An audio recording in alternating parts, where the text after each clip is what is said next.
Simple nga lang ba ang pagiging bookkeeper? Tara pag-usapan natin paano nga ba kami mga accountant nagsimula sa ganitong klase ng industry. Ano nga ba ang bookkeeper? Ang bookkeeper ay isa pa ring accountant. Posisyon po ito ng isang accountant kung saan ang main responsibility nila is to record the accounting transaction of one business. Ang tanong, pwede ba maging bookkeeper ang isang non-licensed na accountant or hindi CPA? Definitely yes. Kasi ang pagiging accountant naman is hindi ibig sabihin dapat license ka. Even mga non-licensed na accountant ay matatawag pa rin na accountant as long as ang kanilang course na tinapos sa college ay accounting related course like banking and finance, financial management, accounting technology, o ang mga course na nagtapos sa accountancy pero hindi pa sila nagtitake ng board. Ang bookkeeping ay hindi lamang basta ka lang nagsusulat. Ang misconception kasi pag sinabi nating bookkeeping ay basta ka lang magsusulat. Ang bookkeeping po ay isang analytical work kung saan ina-analyze mo muna ang lahat na naging transaction mo bago mo siya i-record. Bawat record ay may katumbas na debit at credit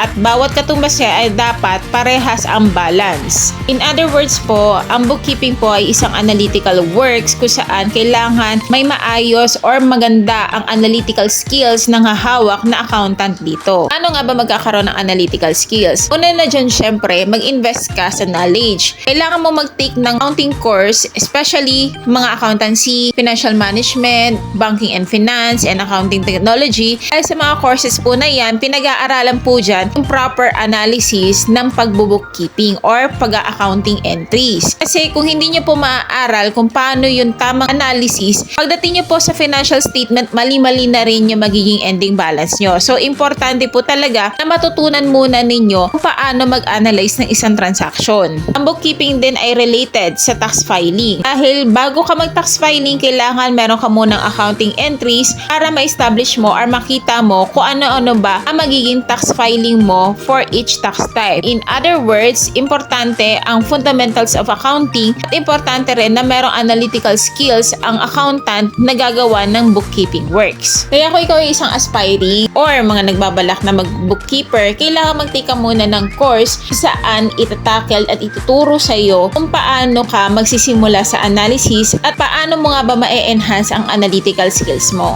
In other words, hindi mo basta-bastang gagawin porque gusto mo ang isang bagay o isang trabaho na wala kang knowledge or hindi mo alam talaga ang gagawin mo kasi kawawa ang magiging client kung basta-basta ka susugod sa gera nang wala kang weapon.